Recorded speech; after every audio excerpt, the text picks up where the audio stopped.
걱정스러운 거는 한국의 그 잠재 성장률이 계속 떨어지고 있다는 거예요. 그러니까 그동안 굉장히 빠르게 일본을 따라잡았는데 앞으로도 계속 그럴 거냐.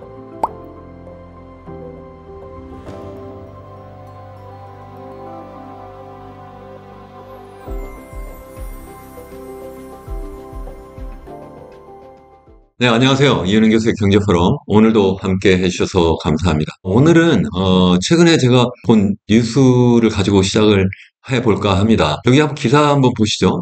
기사 제목이, 나만 체감 안 되나? IMF, 한국 1인당 GDP, 일본 여유있게 앞지른다. 그러니까 한국의 1인당 GDP, 그러니까 전체 GDP가 있고요. 한 나라의 경제 규모 하면 뭐 국내 총생산, 이라고 해서 이제 GDP를 많이 이제 보게 되는데요. 그걸 인구로 나누면, 총 인구수로 나누면 1인당 이제 GDP가 되잖아요. 그 1인당 GDP로 볼 때, 그러니까 국민소득이라고 우리가 보통 이야기도 많이 하는데, 우리나라가 드디어, 일본을 앞질렀다. 보도입니다. 그래서 그 기사 내용을 좀 더 읽어보면 우리나라 1인당 GDP가 지난해에 이어서 올해도 일본과 대만의 여유 있게 앞설 것이라는 국제통화기금 IMF 전망이 나왔다. 뭐 이렇게 이야기를 하고 있습니다. 그래서 올해는 한 1인당 GDP가 한 3만 6천 달러 정도 될 거고 이거는 지난해에 비해서 한 1.6%, 지난해 한 3만 5천 달러 정도 되었었는데 그보다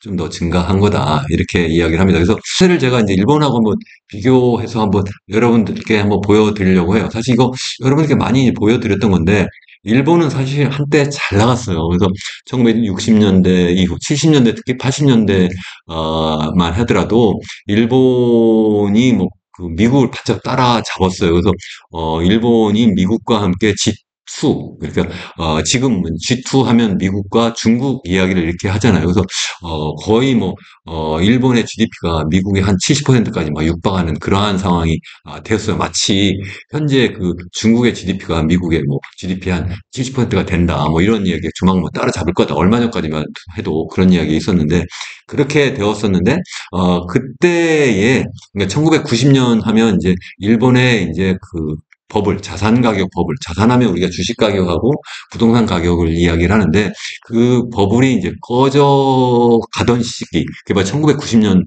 초인데요. 그때의 그 1인당 GDP가 한 25,800달러 정도 됐었거든요.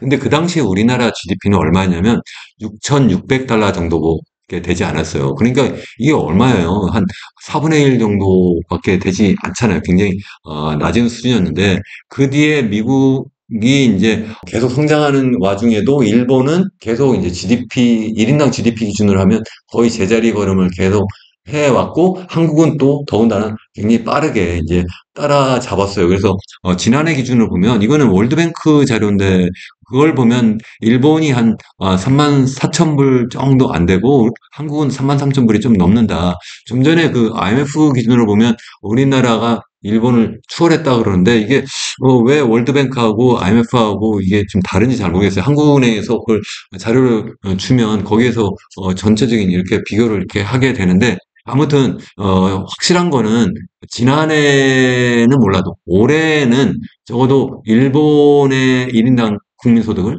한국이 드디어 추월했다 이렇게 보면 맞을 것 같습니다. 이렇게 맞았는데 그럼 이제 앞으로 어떻게 될 거냐 이런 것도 이제 궁금하잖아요.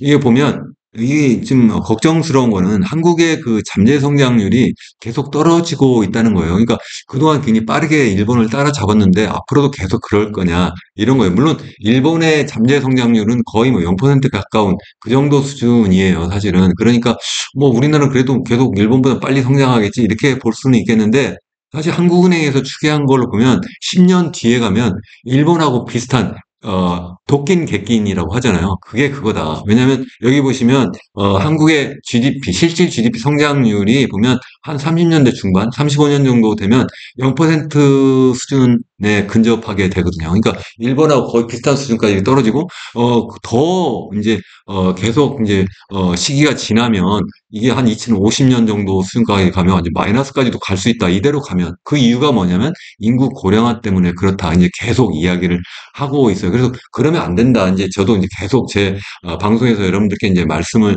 이제 드리고 있는 건데 일본 같은 경우보다 더 상황이 나쁠 수도 있겠다. 왜냐하면 일본보다 우리나라의 그 합계 출산율이 더 낮아요. 그래서 지난해 기준으로 보면 우리나라 0.72명이고 일본은 1.2명 정도 되거든요. 그러니까 일본보다 낮아도 훨씬 낮기 때문에 한 2050년 되기 전에 한국의 그 고령 인구 비율이, 그러니까 전체 인구에서 65세 이상 인구가 차지하는 비중이 우리나라가 일본보다 더 많을 거다, 이렇게 현재 지금 추계를 하고 있어요. 유엔에서 이렇게 추계를 하고 있고 한국은행에서 통계청에서도 그렇게 추계를 하고 있는 걸 제가 알고 있는데, 그렇게 될 때 한국이 일본의 도리어 또 역추월 당할 수도 있겠다, 이제 이런 생각을 해봅니다.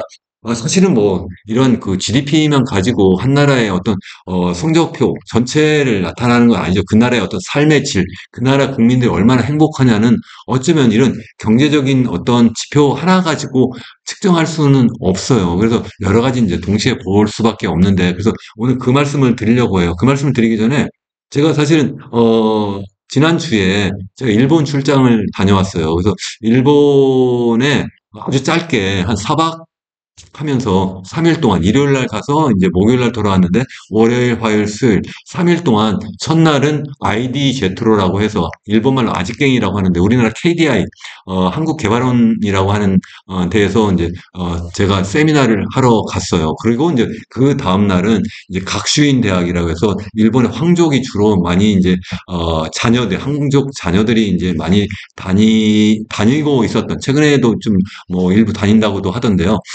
그 대학에서 또 세미나를 갔었고, 그리고 마지막 세 번째 수요일은 케이오 대학 이제 경제학부에 가서 거기에서 또 이제 세미나 발표를 했어요. 그 세미나 발표 주제는 한국과 중국이 최근 계속 잠재 성장률이 떨어지고 또 뭐 자산 가격 버블, 특히 이제 부동산 가격의 버블이 계속 커지면서 거의 그 일본의 잃어버린 30년이 시작하기 전 시점, 그러니까 1990년 이전 상황하고 너무 비슷하지 않을까? 그래서 한국과 중국의 일본화 위기에 관한 그러한 내용이었어요. 그러니까 보여드렸던 건 뭐냐면, 거기에 가서 제가 세미나 할 때는 한국과 중국 상황이 이렇다 이런 이야기를 했었고요, 주로. 그래서 이제 토론할 때는 이제 거기 세미나에서 그래서 뭐 일본은 그 당시엔 어땠고 뭐 이런 뭐 그런 이야기를 이제 서로 많이 나눴고요. 식사 자리에서는 주로 제가 일본 이야기를 많이 물어봤어요. 일본이 지금 어떻게 돌아가고 있는 거냐.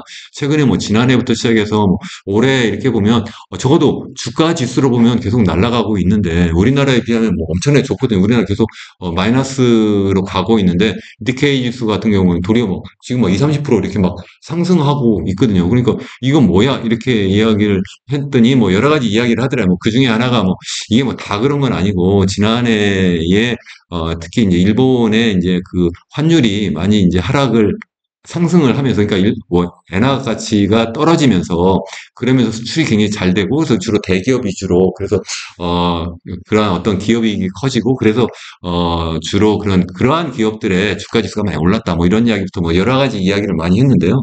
오늘 그 이야기를 몇 가지 이제 함께 나눠보려고 합니다. 그래서 뭐 여러 가지 이야기를 했는데, 우리가 경제학자지만 우리가 경제 지표 하면 대표적으로 생각하는 게 뭐 GDP라든가, 그것도 이제 1인당 GDP, 다시 이제 전체 국민 수로 나눈 그 1인당 GDP, 1인당 소득이죠. 그것도 있지만 또 물가도 있고 실업도 있잖아요. 뭐 이런 것도 이제 우리가 생각도 해봐야 되지만, 그거 말고도 정말 그런 것을 계속 우리가 이제 성장시키고 키워나가려고 하는 이유는 뭐냐면, 국민들이 적어도 이러한 그 소득을 높여야지만 행복해질 거라고 생각을 하는 거잖아요. 그래서 뭐 그 현대 경제학의 아버지라고 하면 아담 스미스를 드는데, 아담 스미스가 The Wealth of Nations라고 해서 국부론이라는 책을 썼는데, 거기에서 그분이 이야기를 하는 주된 내용은 뭐냐면, 사람들이 결국 행복해지는 것은 결국은 그 나라의 금은 보화가 많아져서 되는 것이 아니라, 이 결국 사람들이 소비 여력이 좀 커지면 결국 그게 그 나라의 부가 커지는 거고, 그게 행복이 이제 행복해지는 거다, 뭐 이런 이야기를 했었는데요. 그래서 행복도 굉장히 중요해요. 그래서 행복도 지표를 제가 한번 차제에 한번 일본과 한번 비교를 좀 해봤습니다. 그래서 이게 지난해 나왔던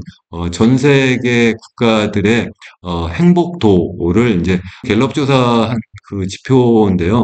전 세계에서 가장 행복하다 이렇게 평가가 된 나라가 이제 핀란드라든가 뭐 덴마크라든가 아이슬란드라든가 스웨덴이라든가 주로 북유럽 국가들이죠. 우리 대부분 다 아마 그런 얘기를 많이 들어보셨을 거예요. 그래서 그 속에 이제 세부 지표를 보면 뭐 좀 전에 말씀드린 1인당 GDP도 있고 그것뿐만 아니라 이제 얼마나 부패했느냐 그 나라가 또 얼마나 그 사회가 포용성, 관대성이 좀 있느냐 또 얼마나 선택하는 그 자유가 있느냐 또 건강 기대 수명 그러니까 오래만 사는 것이 아니라 건강하게 오래 사는 사람들이 그 어떤 어느 정도 그러한 수명을 갖고 있느냐 또 사회적으로 또 얼마나 개인의 삶을 서포트하느냐 지원하느냐 뭐 이러한 걸 가지고 이제 측정을 했는데 한국은 보면 52위더라고 52위 그러니까 상대적이 낮은 거예요. 우리 그 일인당 GDP로 보면 한 30, 한 5위 정도 하는데 이게 지금 52위로 떨어졌으니까 그게 낮은 거죠. 일본도 보면 지금 우리나라하고 1인당 GDP가 이제 비슷한 수준이라고 했잖아요.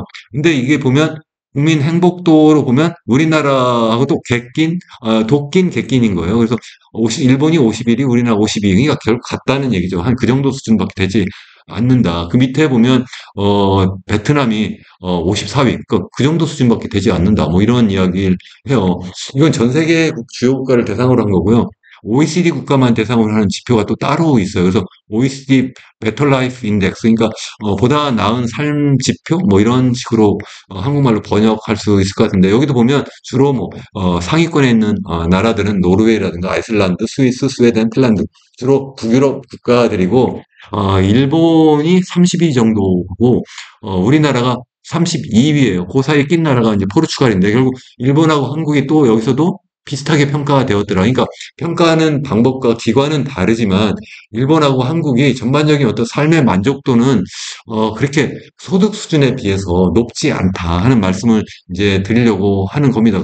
그 밑에 보면 러시아가 있네요. 지금 전쟁하는 러시아 물론 전쟁 전이긴 하지만 러시아하고 비슷한 정도 수준이다.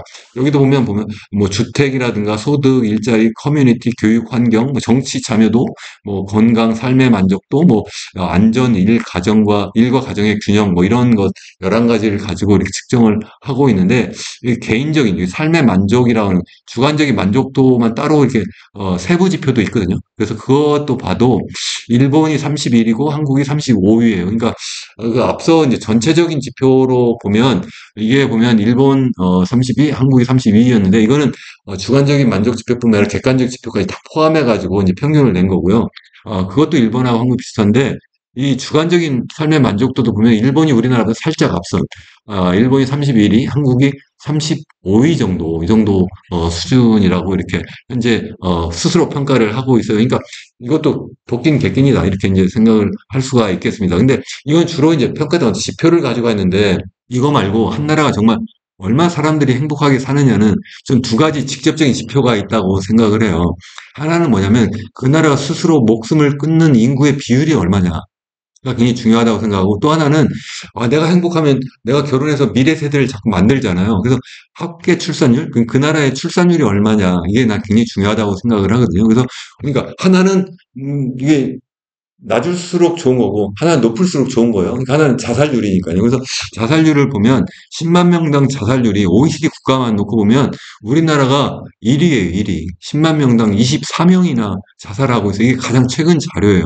그 위에 이제 뭐 리투아니아나 뭐 슬로바키아가 있고 일본이 4위네요. 그래도 일본도 굉장히 높은 나라인데 그래도 10만 명당 15명 정도예요. 우리나라는 24명이니까 우리나라가 두 배까지는 아니지만 높아도 훨씬 더 높다. 한 60, 70%, 70% 정도 이렇게 높은 수준이다. 그러니까 우리나라는 스스로 목숨 끊는 사람들이 너무 많은 거예요. 이게 뭐죠? 이거 왜 그렇죠?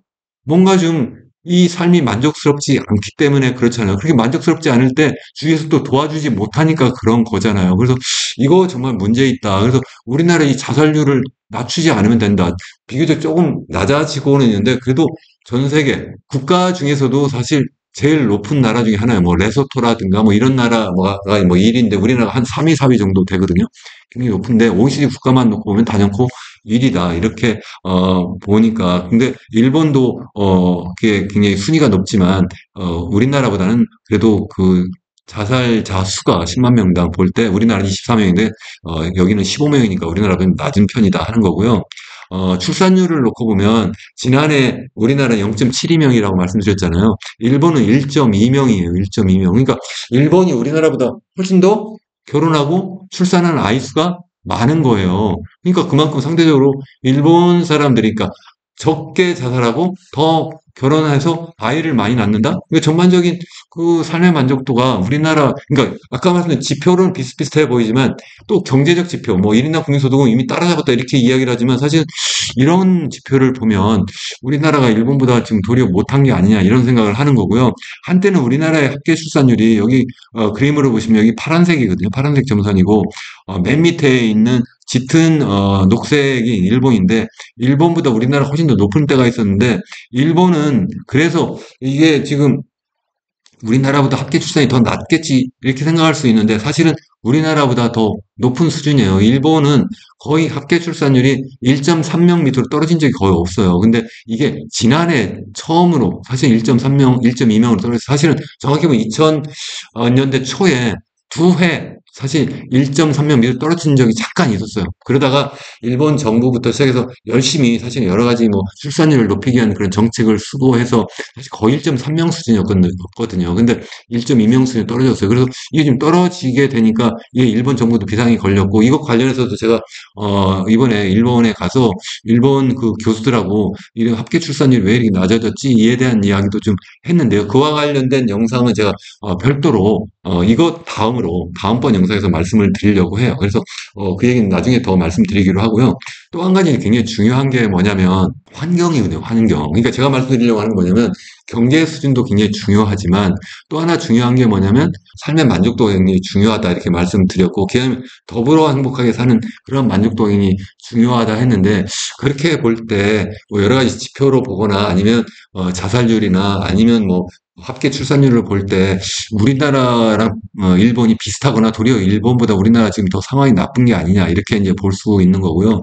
또 한 가지 중요한 게 환경이잖아요. 그러니까 내가 아무리 뭐 소수점이 높아지면 뭐해요. 나 혼자만 잘 살고 딴 사람 못 살고 딴 사람은 다 그냥 뭐 자살하고 뭐 결혼 안 하고 뭐 아이도 안 낳고 못 살겠다 이렇게 하면 내가 과연 행복할까요? 아니면 나의 미래에는 정말 행복할 수 있나요? 그렇지 않잖아요. 그래서 그게 너무 중요하다는 말씀 드렸고 또 하나는 뭐냐면 이 주변 환경이에요. 나 혼자 좋은 집에서 막 떵떵거리 살면 뭐예요? 막 공기가 엄청나게 오염되고 또 물도 엄청나게 오염되고 그리고 수목이 다 그냥 말라 비틀어 죽어가고 이렇게 되면 안 되잖아요. 그래서 이 환경도 너무 중요하다. 그래서 유엔에서 이야기하는 그 지속 가능한 발전은 좀 전에 말했던 것처럼 경제 굉장히 중요합니다. 또 이 사회도 너무 중요합니다. 또 하나 중요한 게 뭐냐면 환경의 지속 가능성이 중요합니다. 이렇게 많이 이야기를 하거든요. 그래서 환경 이야기를 제가 말씀드리려고 해요. 그래서 환경 지표도 여러 가지 지표가 있는데 그 지표 중에 하나가 뭐냐면 그 생태 적자를 나타내는 그러니까 한 나라의 그 여러 가지 자연 자원이 어느 정도 있느냐 이걸 다 전체 국민 1인당 전체적인 아까 1인당 국민소득 말씀드렸잖아요. 그러니까 전체 경제 규모를 국민 총수로 나눈 것처럼 그 나라의 어떤 자연 자원이라고 생각하시면 돼요. 그 자연 자원을 뭐라고 하냐면 생태 환경이라고 이야기를 해요. 생태 환경. environmental carrying capacity 죄송합니다만 영어로 이야기하면 뭐 환경 생태 용량 뭐 이렇게 이야기를 하는데요.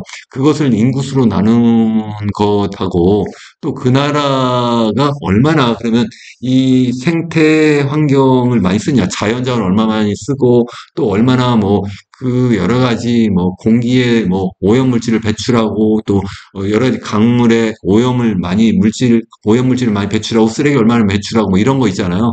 그런 걸 갖다가 우리가 생태 부하라고 그래요. 생태 부하. 이콜로지컬 버든이라고 그래요. 영어로. 제가 영어를 자꾸 써서 죄송합니다만 보통 국제적으로 많이 써요. 제가 예전에 유엔에서 근무한 적이 있었다고 말씀드린 적이 있었는데 유엔 에스카베 제가 선임 환경관이었어요. 선임 환경관. 그래서 환경 문제에 대해서도 굉장히 관심이 많고 그래서 국가별로 어느 정도의 그런 생태 환경이냐 이런 비교하는 그러한 조사도 제가 그때 많이 또 하고 그랬었는데 그런 지표 중에 하나가 바로 뭐냐면 그런 두 가지, 1인당 그 생태 용량이 어느 정도고, 1인당 생태 부하가 또 어느 정도냐. 그래서 두 개를 비교해서 생태 부하가 용량보다 크면 그걸 생태 적자라고 그래요. 이컬로지컬 데피시시라고. 그걸 계산해 보면 우리나라의 이 빨간색으로 왼쪽에 있는 그림인데요. 왼쪽에 있는 이 빨간색 위에 선이 이게 생태 부하예요. 그러니까 얼마나 많이 이렇게 그 환경의 부하를 일으키느냐는 거고 밑에는 1인당 그 생태 용량이 어느 정도 되는 이게 굉장히 우리나라는 그 전체 인구 밀도가 높잖아요. 그러니까 우리나라는 사실 1인당 생태 용량이 굉장히 낮은 나라예요. 근데 그것도 인구가 그동안 조금씩 늘어났으니까 사실 60년대하고 비교하면 두 배로 늘어났어요. 그러니까 이게 당연히 줄어들 수밖에 없는 거죠. 1인당 그 생태 용량은. 그래서 이 적자 폭이 어느 정도냐면 무려 이게 마이너스 5.2 이렇게 되어 있는데 이거 뭐 그냥 그 정도구나. 그냥 규모만 이렇게 보시면 될 것 같아요. 그래서 뭐 정확한 그 의미까지 여러분들 지금 설명을 드릴 수는 없을 것 같은데요. 일본의 경우에는 보시면 이 빨간색 윗선이 이제 1인당 생태 부하인데요. 생태 부하가 별로 늘어나지 않았어요. 경제 규모는 늘어났는데 왜 그렇지? 이렇게 생각하실 수도 있잖아요. 근데 왜 그러냐면 일본은 사실은 잃어버린 30년 하면서 경제 성장 발전 속도가 거의 GDP 실질 성장이 거의 뭐 0% 가까웠는데 그래도 명목 수준은 늘어난 거 아니야? 명목 수준도 거의 또 그 인플레이션도 거의 제로 수준에 있었기 때문에 거의 안 늘어난 것이 한 가지가 있고요. 또 한 가지는 실제 일본이 우리나라보다 경제를 운영할 때 훨씬 더 친환경적으로 많이 하고 있어요. 실제 그렇게 많이 바꿨어요. 그래서 여기 보시면 약간 좀 떨어지는 경향이 있어요, 일본은. 그래서 일본은 1인당 그 생태 부하 규모가 자꾸 줄어들어서 일본이 이게 마이너스 3.6인데 우리나라 마이너스 5점이다. 우리나라가 일본보다 더그 생태 환경이 나쁘다. 이렇게 생각하시면 됩니다. 더 나쁘다. 최근에 와가지고는 이제 여러 가지 뭐 기후 위기 이런 이야기 많이 여러분들 들으시잖아요. 또 많이 관심도 갖고 계시잖아요. 그래서 전반적으로 우리나라뿐만 아니라 전 세계적으로 탄소 배출, 특히 이제 이산화탄소가 굉장히 중요한데 이산화탄소 배출을 너무 많이 하고 해서 그 대기권으로 탄소 배출이 많이 되고 그러다 보니까 이 소위 그 대기권에서 이제 막을 형성해서 그래서 태양열이 이제 지표면에 내려왔다가 다시 이제 반사돼 가지고 이제 대기권 밖으로 이렇게 성층권으로 나가야 되는데 얘가 이제 그 막 때문에 그 탄소 막 때문에 나가지 못하는 소위 얘기하는 온실 효과가 나타나서 이제 지표면 온도가 높아진다. 그게 바로 이제 지구 온난화인데 그 지구 온난화를 일으키는 것이 이제 탄소라고 말씀드렸잖아요. 특히 이산화탄소다 해서 이산화탄소 배출량도 1인당으로 떼져볼 수 있거든요. 그래서 한국은 이게 전 세계에서 가장 높은 수준이에요, 사실은 지금. 지금 전 세계에서 제일 높은 지금 수준까지 지금 올라가 있어요. 그래서 탄소 배출량이 지금 이렇게 빨간 선으로 이렇게 표시가 되어 있는데요. 여기 최근에 약간 떨어진 건 이 코로나 상황 때문에 이게 약간 떨어졌고요.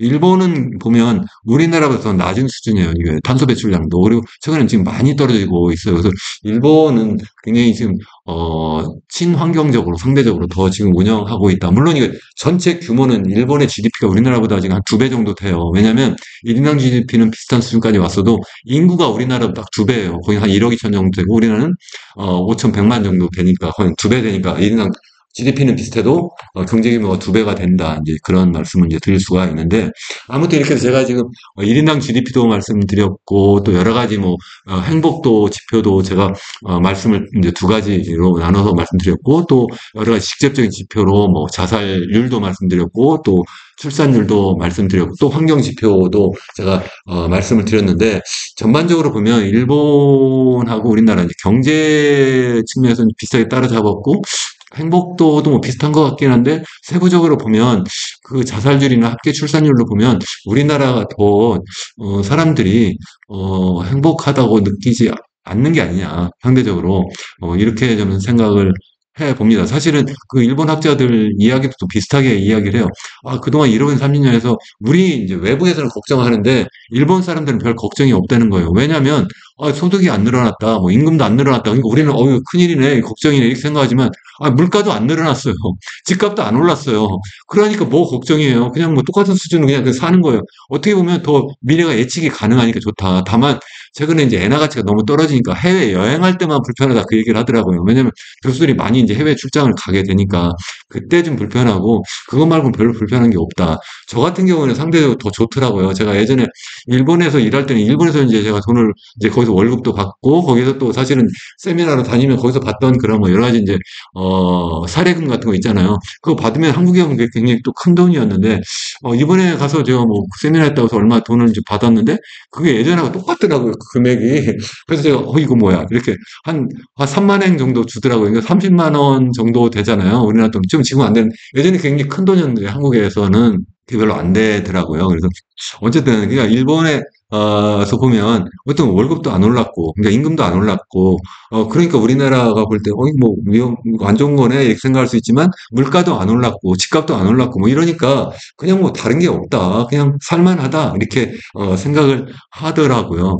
또 실제 이제 경제 규모 이런 것도 이제 중요한데, 일본이 전 세계에서 보면, 현재 경제 규모로 보면, 미국이 제일 크고요. 그 다음에 중국이 그 다음에 크고, 그 다음에 이제 일본하고 독일이 막상 막하예요. 뭐 3위, 4위 왔다 갔다 해요. 뭐 최근에 뭐, 독일한테 뭐 밀렸다 하는데, 독일도 지금 질이 멸렬하고 있기 때문에 독일과 일본이 거의 비슷한 3, 4위 정도 권이라고 이렇게 보는데요. 그거 말고도 뭐 여러 가지 이제 우리가 생각을 해 보면 그 나라의 이제 좀 전에 말했던 뭐 경제력이라든가 아니면 정치도 생각해 보고 또 이게 또 결국은 경제 규모가 커지면 이제 군사력도 커지거든요. 그런 것까지 포함해 가지고 국가 영향력이라는 걸 또 평가하는 또 그런 지표가 또 있더라고요. 그래서 최근 뉴스예요. 그래서 제가 여기 이제 녹화 오기 바로 직전에 가져온 그러한 자료인데요. 이게 보니까 USNWR이라고 하는 곳에서 매년 전 세계 80여 개국의 그런 국가 영향력 지표를 이렇게 계산해서 발표를 하는데 보니까 1위가 스위스더라고요. 1위가 스위스. 근데 2위가 일본인 거예요. 2위가 일본. 그것도 전년 대비로 한 4위나 올랐어요. 일본이 경제력은 떨어진다고 했는데 도리어 지금 이런 국가의 어떤 영향력? 이거 더 높아졌다는 거죠. 그러니까 정치, 경제, 군사, 외교력 이런 것들로 볼 때 일본이 죽지 않았구나 이런 생각이고 도리어 한국은 18위인 거예요. 18위. 그것도 전년도에 비해서 3위 올라서 18위 정도고 중국이 참고로 한 16위 정도. 이 정도예요. 그래서 이거 계산하는 방식 따라 조금씩 다르긴 한데, 어쨌든, 이 지표로 보면, 우리나라보다 일본이 훨씬 더 전 세계의 어떤 그 국가 영향력이라고 할까요? 그런 것은 좀 더 높다, 이렇게 생각을 해봅니다. 그래서 종합적으로 말씀드려 보면, 제가 생각할 때, 한국은 일본에 비해서는 좀 젊어요. 그래서 우리나라는 사람에 비교하면, 우리는 한 중년 정도 이제 중년에서 이제 노년을 막 가고 있는 그러한 정도고요. 일본은 이제 확실한 노인이다. 이렇게 볼 수 있는데 다만 한국은 약간 좀 빠르게 늙어가는 조로증에 걸린 중년이다 이렇게 이제 보는 거예요. 왜냐하면 출산율이 낮고 그래서 고령화가 굉장히 빠르게 진행되고 있고 근데 그게 그걸로 그냥 끝나는 게 아니라 제가 계속 여러분들께 말씀을 드리고 있는데 너무나 전 세계에서 정말 거의 우리나라가 유일하게 거의 OECD 국가 기준으로 보면 너무 부동산에 몰빵을 하는 거예요. 건설 투자, 시멘트를 쌓아가지고 올리는 방식으로 경제 성장을 계속 해오고 그러다 보니까 그게 너무 쉬운 거예요. 그래서 좀 그 집값이 떨어지려고 그러면 그것 때문에 이 부동산 경기가 꺼지고 그러면 건설 산업이 좀 위축이 되면 경기가 크게 나빠진다. 이래가 다시 또 그걸 살려야 되겠다. 이렇게 해버리니까 미래 먹거리 투자, 설비 투자라든가 R&D 투자를 제대로 못하게 되는 상황인 거예요. 그래서 그렇게 되면 계속 다시 또 집값 띄우는 방식으로 하고 그러다 보니까 사람 또 싸게 정책금융이라고 해서 막 돈을 빌려주니까 그거 가지고 또 빚내서 집 사고 이거 집값 다시 떨어지고 이렇게 해서 경기 살리는 방식으로 이렇게 해버리는 거. 그러니까 최근에 막 한국은행 총재가 이창용 총재가 막 계속 이야기를 하잖아요. 이런 방식으로 하면 안 됩니다. 우리나라 계속 경기 나쁘다고 해서 집값 띄우고 건설 경기 부양해가지고 계속 그렇게 해서 경제를 운영하게 되면 계속 가계부채는 계속 늘어나고 또 이 출산율 계속 낮아지고 이게 우리나라에게 정말 장기적으로는 정말 위험합니다. 이거 하면 안 됩니다. 이렇게 계속 말씀하시거든요. 그래서 그렇게 하는 방식, 그렇게 쉽게 이제 꽃감 빼먹는 방식으로 이렇게 하면 지금 우리나라가 지금 그렇게 하면 안 되는데 너무 전 세계에서 이미 소득 대비로 집값도 제일 높고 그리고 가계 부채도 GDP 대비로도 제일 높고 그리고 또 가계 소득 대비로도 단연코 제일 높은 나라가 계속 이런 방식으로 하면 안 된다 이렇게 말씀드렸는데 계속 그렇게 하면 이거는 결국은 이건 제가 인간으로 말하면 당뇨병이 걸렸는데 지금 너무 경제를 잘못 운영했다는 거예요. 지금 미래 먹거리 투자를 안 가고 거기에다가 지금 계속 상황이 나빠져가지고 이게 여러 합병증까지 걸린 게 아니냐 이렇게 저는 생각을 해서 조로증에다가 당뇨 합병증까지 걸렸는데 우리가 그러면 이게 정상이지. 제가 아까 시작할 때 뭐라고 말씀드렸습니까? 우리나라의 합계 출산 저기 뭐죠? 우리나라의 그 잠재 성장률이 계속 떨어졌다고 말씀드렸잖아요. 한때는 뭐 제가 2000년대 초는 5.2%라고 했는데 한때는 10%가 넘었어요. 우리가 한때 뭐 그렇게 오래되지도 않아. 50년 전 얘기예요. 50년 전. 아니 40년, 30년 전 우리 한 1980년대까지만 해도 10% 이상 성장한 때도 있었어요. 오래되지도 않았어요. 이제 한 두세 대 정도 지났을까 말까 이 정도인데 그런데 지금 이제 0%대로 막 향해 가고 있잖아요. 그거 다 잊어버린 거예요. 그러니까 너무 빠르게 우리 과거에 이렇게 빨리 잘 나갔던 그것을 다 잊어버리고, 아, 2% 성장? 아, 2% 성장도? 그것도 괜찮은 거 아니야? 이렇게 과거를 잊어버리는, 이게 치매 아닌가요? 치매? 우리가 정말 잘해볼 수가 있는데, 그 우리나라 정말 잘할 수 있는데 그걸 다 잊어버리고, 아, 그래, 이제 이 정도 그냥 선진국 되면 다 이렇게 되는 거지. 이렇게 해서 그냥 현실을 만족하고, 이렇게 하면 안 될 거라고 생각하는데, 어쨌든 정말 걱정입니다. 그래서 다시 말씀드리면 우리나라는 아직 일본에 비하면 젊지만, 조로증에 걸려 있고 당뇨 합병증에 거기다 치매까지 걸린 거 아니야? 이렇게 약간 걱정하는 측면에서 말씀드립니다. 제가 너무 부정적으로 한국을 말씀드린 것처럼 들릴 수는 있는데 저는 기왕이면 이런 것만 좀 고치면 우리나라가 정말 잘 나갈 수 있을 거라고 생각하거든요. 지금 우리나라가 전 세계 뭐 K자 붙여가지고 뭐 한류가 엄청나게 지금 불고 있잖아요. 처음 뭐 K 드라마, 뭐 K 뮤직, 뭐 그거부터 시작해가지고 최근에 뭐 K 푸드도 있고요. 뭐 그거 말고도 지금 우리가 뭐 K자만 붙이면 전 세계에 나가지고 뭐 최고가 되고 있는데 우리가 이거 좀 잘해보자. 그런 차원에서 지금 드리는 말씀이고요. 일본은 일본 30년 해가지고 아 이제 뭐 무시해도 돼. 이제 우리가 마음대로 해도 돼. 이렇게 생각할 수가 있는데 저는 그건 아니라고 말씀드리려고 하는 거예요. 경제 수준, 그러니까 1인당 GDP 수준은 약간 그런 면이 있지만 전체적인 행복도 측면에서 볼 때나 아니면 뭐 자살률 아니면 뭐 합계 출산율을 볼 때 우리나라가 일본보다 낮지 못하다 하는 거고 더군다나 이제 일본은 합계 출산율이 우리나라보다 더 높기 때문에 그러니까 일본보다 우리나라가 훨씬 더 인구 고령화 속도가 빠르고 그래서 일본을 우리나라 도리어 추월할 수도 있겠다. 그러니까 일본이 우리나라보다 더 늙었지만 일본보다 우리나라 더 노인이 되는 때가 있을 수 있겠다. 이게 좀 걱정이고요. 그래서 일본은 천천히 노화가 되다 보니까 노화에 지금 잘 적응하고 있는 게 아닌가. 저는 그런 생각을 해요, 실제. 그러니까 제가, 그 서두에 그 일본 출장 간 이야기를, 말씀을 드렸는데, 일본 학자들하고도 얘기하면요.